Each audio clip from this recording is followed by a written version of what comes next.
छत्तीसगढ़ में राम वन गमन पथ को और रफ्तार देने की तैयारी हो रही है। नवरात्रि में दूसरा स्थल शिवरी नारायण का उद्घाटन होगा। भूपेश बघेल इसका उद्घाटन करेंगे। सियासी गलियारों में इसके सियासी मायने भी निकाले जा रहे हैं। क्यों और कैसे, ये रिपोर्ट देखिए।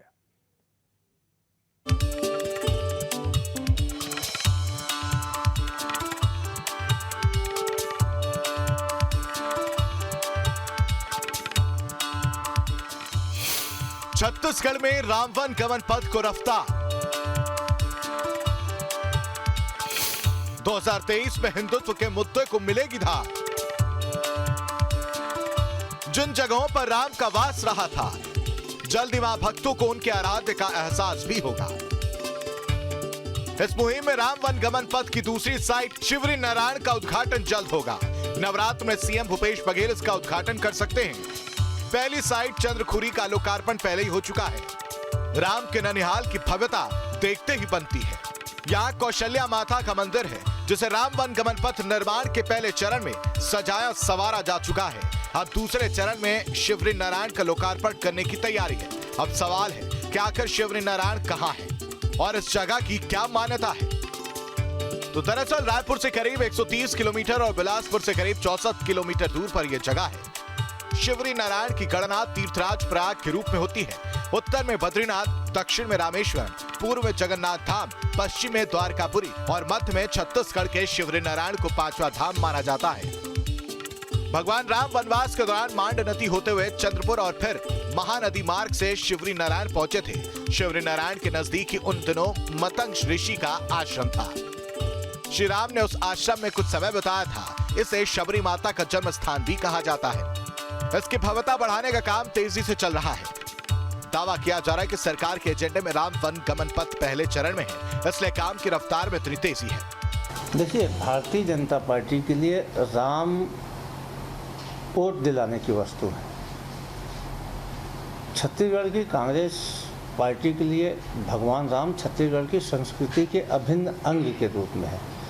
भगवान राम छत्तीसगढ़ के आराध्य माने जाते हैं। हमारे भांजे के रूप में उनकी पूजा की जाती है और भगवान राम के वन काल का लगभग अधिसंख्यक समय छत्तीसगढ़ में बीते हैं। भारतीय जनता पार्टी की 15 साल यहाँ पे सरकार थी। कभी भी भगवान राम के वनगमन मार्ग को संरक्षित करने की, संवर्धित करने की कोशिश उन्होंने नहीं किया। हमारी सरकार आने के बाद छत्तीसगढ़ की संस्कृति को, छत्तीसगढ़ की सांस्कृतिक विरासत को आगे बढ़ाने का जिम्मा माननीय मुख्यमंत्री भूपेश बघेल जी ने लिया। ये बीजेपी की लोकप्रियता के पैमाने को नापकर उसका कॉपी पेस्ट छत्तीसगढ़ के अंदर करना चाहते हैं, लेकिन इस सरकार के 4 वर्ष के कार्यकाल में ये स्पष्ट हो चुका है कि ये सरकार सिर्फ घोषणावीर सरकार है।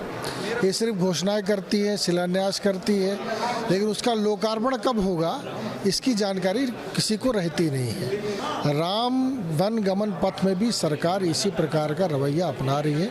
निर्माण के नाम पर यदि आप देखें तो उसमें 1 किलोमीटर भी कहीं भी निर्माण कार्य नहीं हुआ है। सिर्फ उद्घाटन हो रहे हैं, जो शुरुआत की जा रही है वो पूर्ण कब होगा इसकी कोई जानकारी नहीं है। अब सवाल यह है कि आखिर इसके सियासी मायने क्यों निकाले जा रहे हैं। तो कहा जा रहा है कि बीजेपी अयोध्या में राम मंदिर का क्रेडिट लेती रही है। 2023 में इसे बड़े लेवल पर कैश कराने की कोशिश होगी। ऐसे में कांग्रेस के पास हिंदुत्व की काट के लिए राम वन गमन पथ जैसा बड़ा हथियार होगा।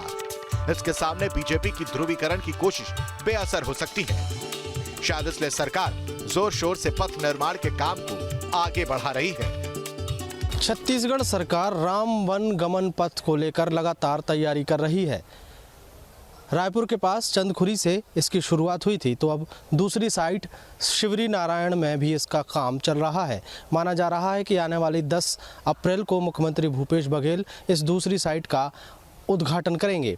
ऐसे में सबसे बड़ा सवाल ये है कि राम के नाम पर लगातार कांग्रेस बीजेपी को घेरती रही है, तो क्या ये माना जाए कि अब बीजेपी के हिंदुत्ववादिता को कांग्रेस राम वन गमन पथ के नाम पर जवाब दे रही है। वीडियो जर्नलिस्ट प्रमोद देवांगन के साथ अंकुश शर्मा, न्यूज स्टेट, मध्य प्रदेश, छत्तीसगढ़।